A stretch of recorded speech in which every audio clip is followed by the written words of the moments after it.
What's up, Tailgaters? My name is Tailgate Nate. Welcome to my channel. Sorry, I had to check the levels on the microphone. We're fine. Hey, thank you guys so much for tuning into my channel. This is what is not going to be my final prediction video of the season, but it will be the final prediction video before we know who makes the college football playoff. Yes, it's my conference championship game predictions. I'm going to be going through every single conference championship game, previewing it, predicting it. 10 games on the slate here because of 10 conferences.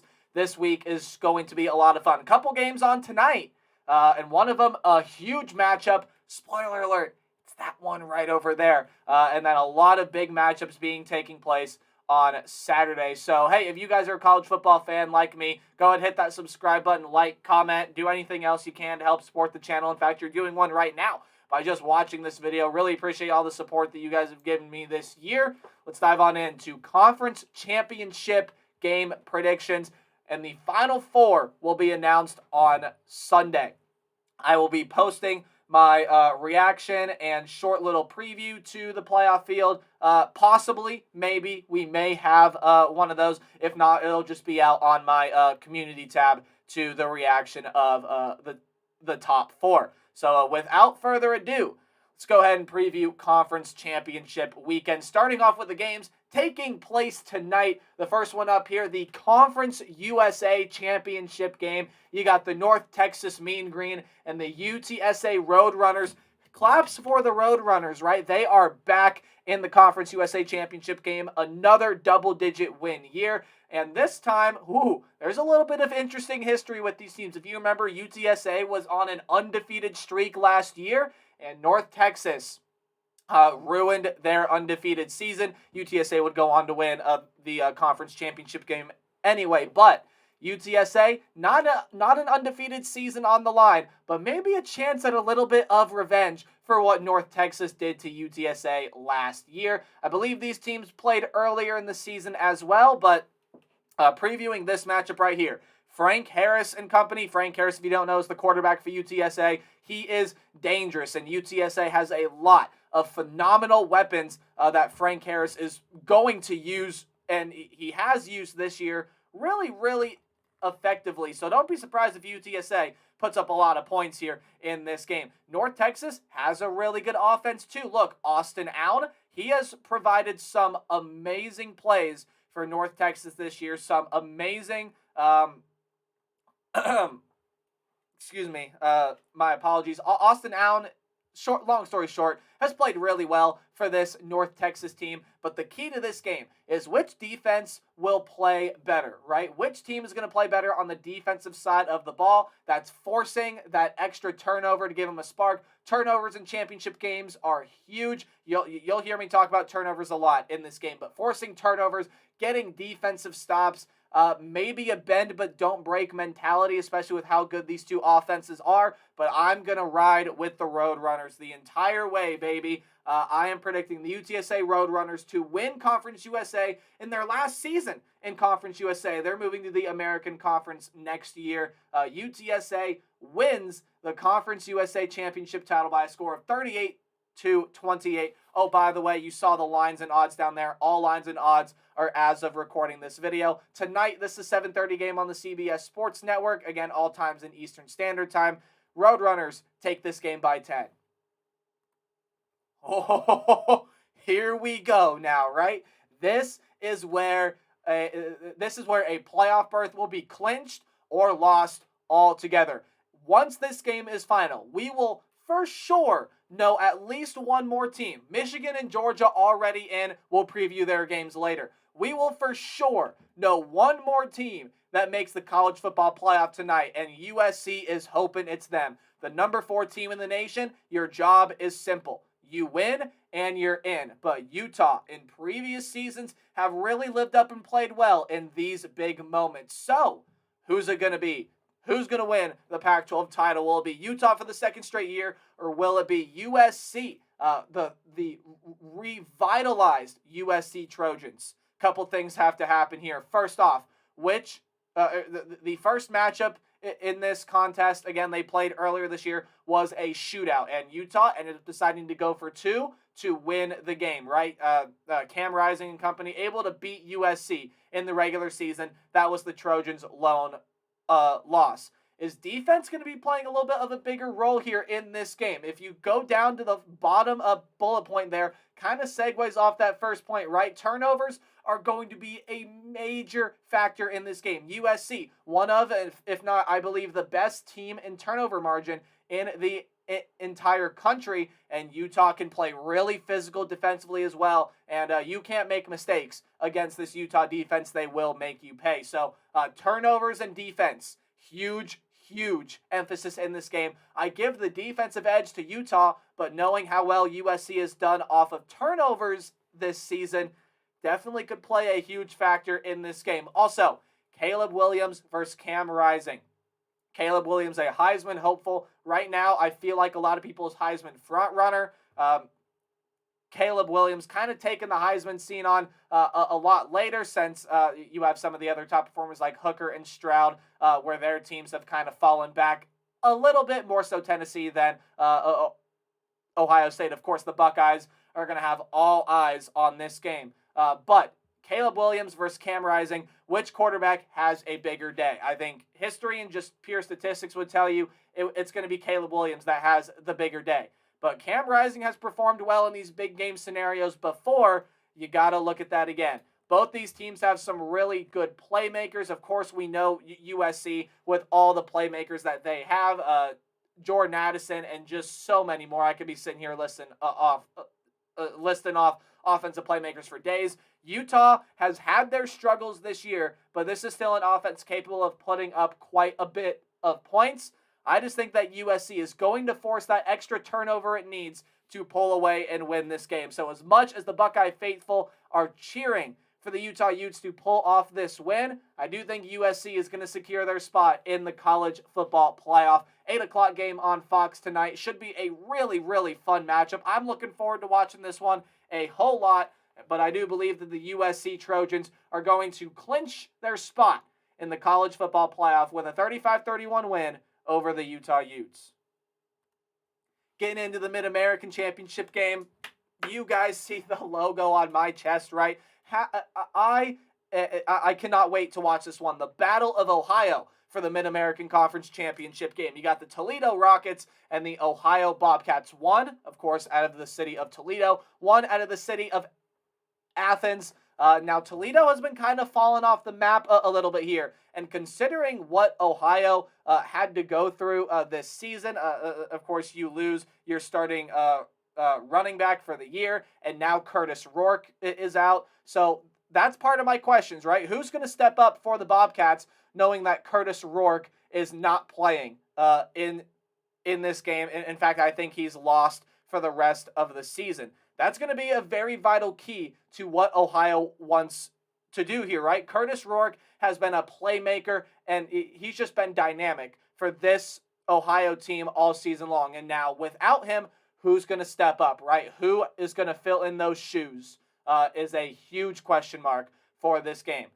Can Toledo's defense have a big day, though, right? This is the Toledo offense that I am not worried about at all, right? I know this Toledo offense and DeQuan Finn can put up some points and put up some yards. But this is the Toledo defense that has struggled lately, especially against the run, which Ohio might have to do a lot of, considering Curtis Rourke is not playing in this game, as I just said a little bit ago. So we'll see what kind of factors dive in there. Turnovers are going to play a part in this game late. Ohio is really good at forcing turnovers, and I think Ohio's going to get the extra turnovers that they need. Toledo has been reeling the past couple of performances, including turning the ball over a lot in their past couple of games. And again, this is an Ohio team that can force some turnovers. I think the Bobcats are going to get that little bit extra that they need. Yes, I know this is a very close game. This starts off our Saturday slate, noon game on ESPN. I got the Bobcats pulling this one out 28-27. All right, moving on here, the Big 12 championship game. Woo, baby. Is this going to be one to keep your eye on as well? The TCU Horned Frogs, in my opinion, are a lock for the playoffs. However, the playoff committee may not think that way. Toledo may have to pull off a win here against Kansas State to be able to win, but the Wildcats come in here confident as ever, making the Big 12 championship game for, I believe, the first time. And we'll see what Kansas State is able to do here. All eyes should be on this one in the noon hour. Again, TCU can more than clinch their spot in the college football playoff with a win here. And although a loss doesn't take them out, they definitely would like to avoid a debate with the likes of Ohio State, USC, or Alabama. TCU would definitely like to avoid that. Kansas State, since Will Howard has taken over, the run game has sort of taken off, right? I think he's got to deliver a big performance through the air there, though, right? You can't be one-dimensional in these championship games. It never works out well for the team that ends up being one-dimensional. Can Will Howard deliver a big performance, not only with his legs, and we've seen that from him before, but he's got to be able to do it through the air as well. And he's shown parts that he can do that as well. So we'll see what kind of performance Will Howard can provide, as I believe Adrian Martinez still going to be sitting this game out. Deuce Vaughn went off in the first game here. Again, if you remember the first time these two teams played, Kansas State had some quarterback troubles. Again, Adrian Martinez got hurt. Then Will Howard got hurt. Will Howard was playing hurt eventually, but Deuce Vaughn, man, was electric in this game. But TCU have been the comeback kids all year long, right? They came back to beat Kansas State. They came back to beat Baylor. Came back to beat Oklahoma State. Played a really close game with Texas. Just wild stuff from TCU this year. Kansas State's going to come ready to play. I think they're going to come ready to compete. And if you want to look for an upset on championship weekend, maybe besides that Utah-USC game, this is the game that you want to circle for an upset bid. I just personally don't think TCU is going to let it happen. Max Duggan and TCU defense, sorry, that should say, can Max Duggan and this TCU defense deliver once again? And the answer to that question is a resounding yes, in my opinion. I think TCU is going to step it up late, and TCU walks away undefeated regular season with a conference title, and they will soundly be in the college football playoff. Noon game on ABC. If it's anything as good as the Big 12 championship game last year, you might want to tune into this one. This one should be a lot of fun to watch, but I got the Horned Frogs moving on and winning this game, and now they're soundly, firmly in the college football playoff.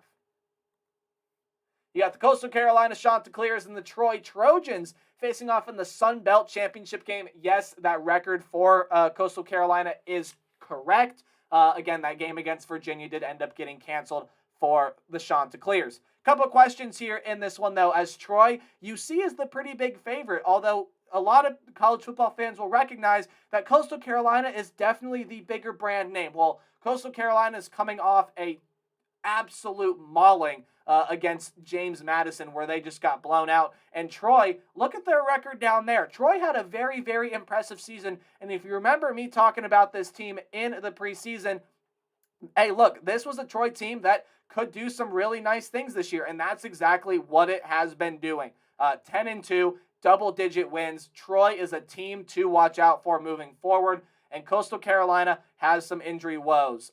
Again, can anyone fill the shoes of Grayson McCall? With the star Coastal Carolina quarterback out, who is going to step up in the offensive attack for Coastal Carolina to come away with a big performance here in this game?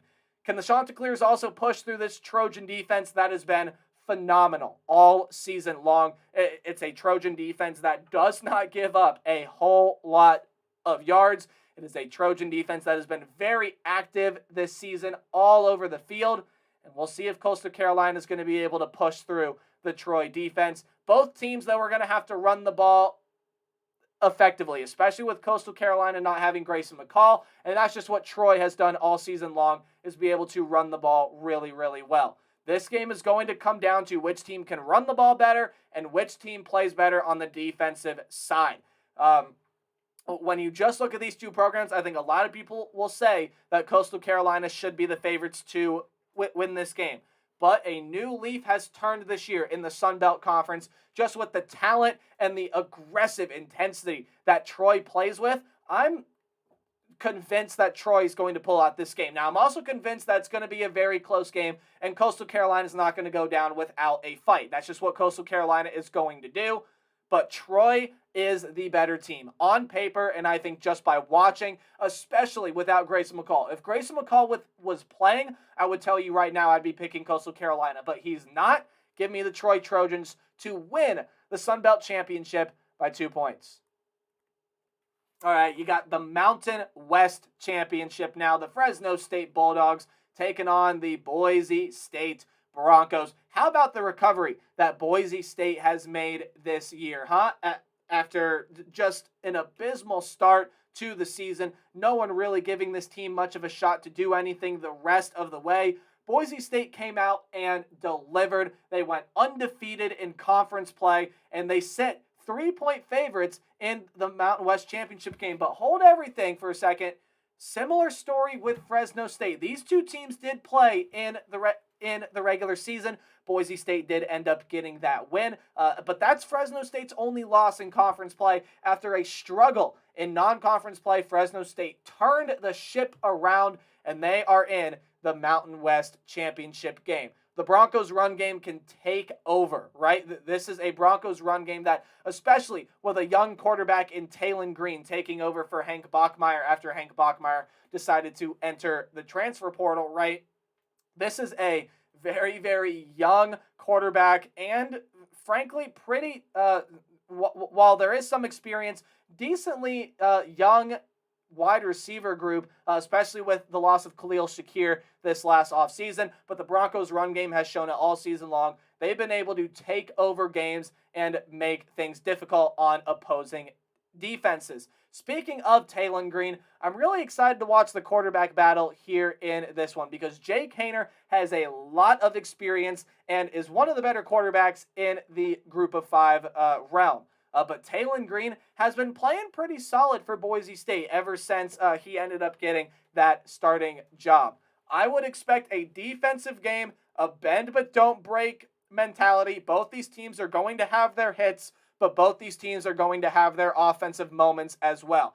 Expect this to be a defensive game out of the gate and for offense to pick up later, but I do have Boise State getting the extra possession that they need. Really tough one to predict on the line here, as I think that 3-point line for Boise State sounds about right, and that's what I'm going with here. The Broncos win the Mountain West Championship by a score of 23-20.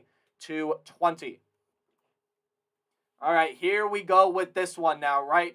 The winner of this game gets a spot in a New Year's 6 bowl game. Both these teams are going to want this one bad. How about the story for the Tulane Green Wave this year after going 2-10? Last year, they have flipped that around quite literally, going 10-2 this season. They are ranked 18th in the nation and are looking for their first American championship game, for their first American championship and their first shot at a New Year's 6 bowl game. However, UCF has been here, done that before, although they do have a little bit of a new staff this year, so we'll see how UCF handles this moment. The first time these two teams met, it was a pretty good game.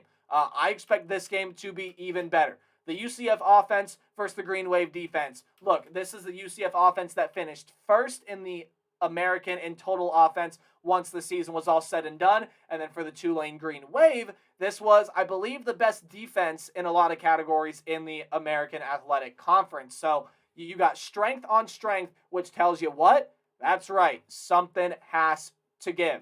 But I think Tajee Spears is due for a big game here. The running back from Tulane has been really good all season long, as has the quarterback Michael Pratt. But I just think Tajee Spears is due for a big game. And turnovers are going to make the difference. Which team and which defense, more importantly, forces that extra possession? And I think right now I give that edge to Tulane.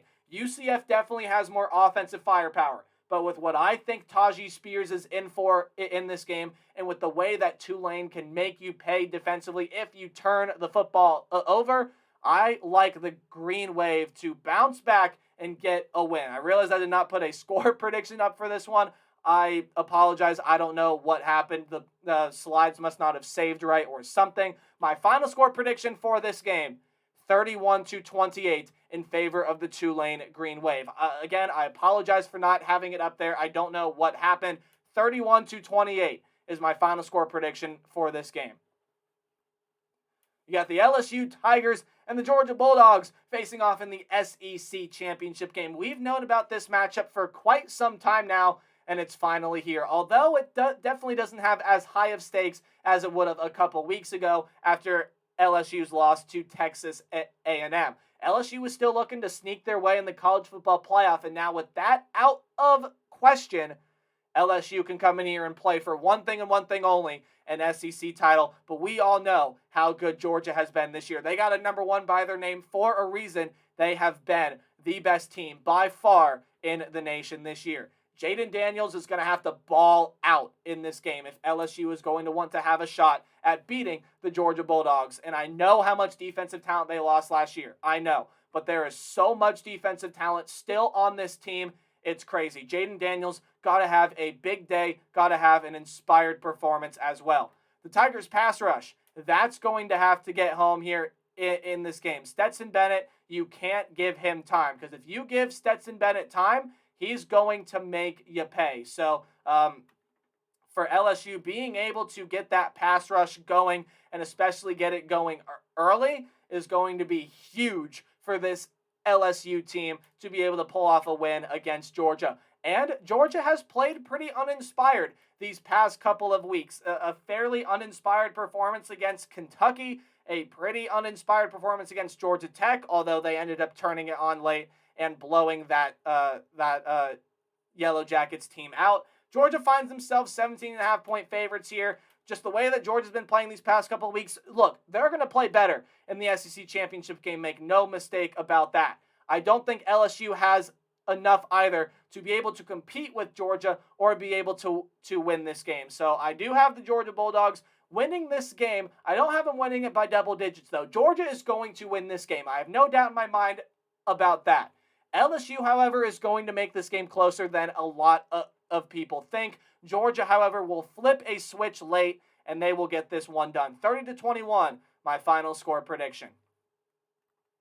Just a couple games left to preview here. You got the ACC championship game now. Clemson Tigers and North Carolina Tar Heels and Clemson. Well, their playoff hopes got dashed last week with a loss to the South Carolina Gamecocks. But again, you can still play for an ACC title. We've known about this matchup for a long time as well. And again, it's lost some of its luster, right? Both these teams looking like, hey, you know, if the winner of this game here could possibly sneak their way into the playoff if some chaos happened, and that was more so case for North Carolina than for Clemson. If Clemson won this game, I thought they had a pretty good shot of getting in, but with the way that both these teams have struggled down the stretch, of course, Clemson losing to Notre Dame and South Carolina, North Carolina losing to Notre Dame as well, but also Georgia Tech, and then that last game against NC State. So the game's lost some of its luster, but I still think this is going to be a really good game. However, Drake May and company, that North Carolina offense, got to have a huge performance in this game.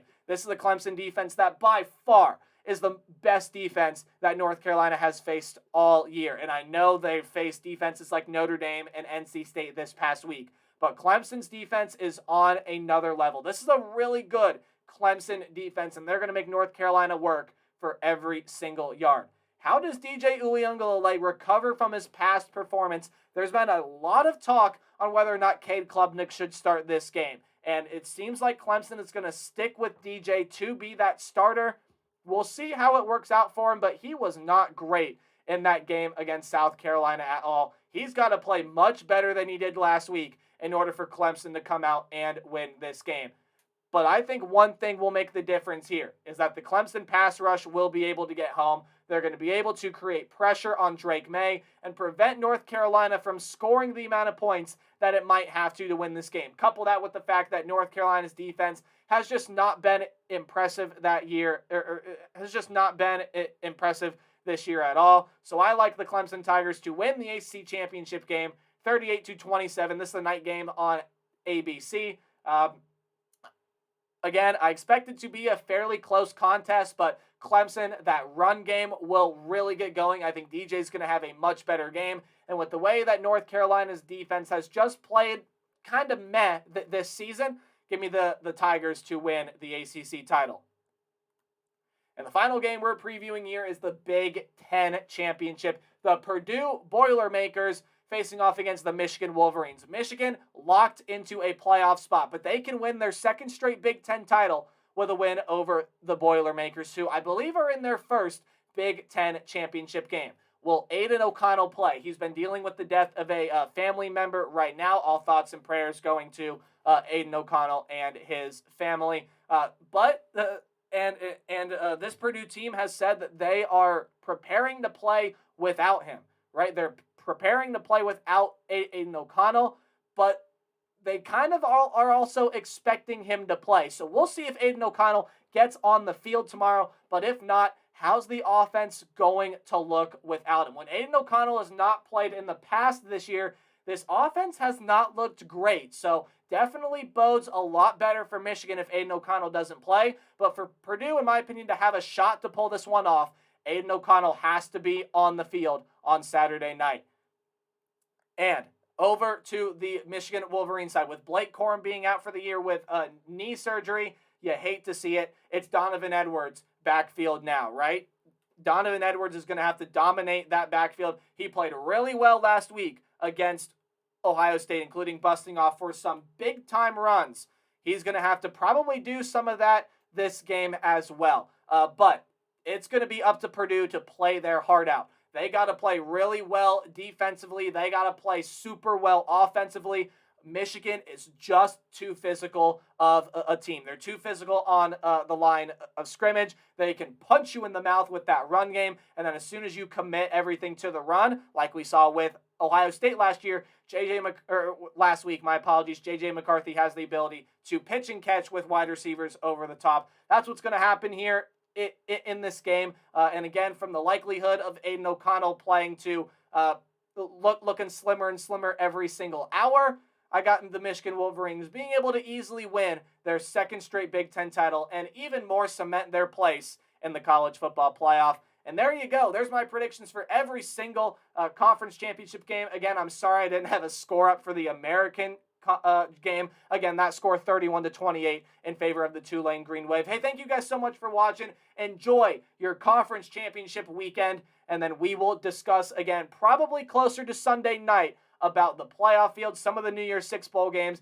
and everything else like that. So, without further ado, guys, thank you for watching. Like, comment, subscribe, do all that. Remember to play hard, but tailgate harder, and enjoy your college football weekend. Goodbye.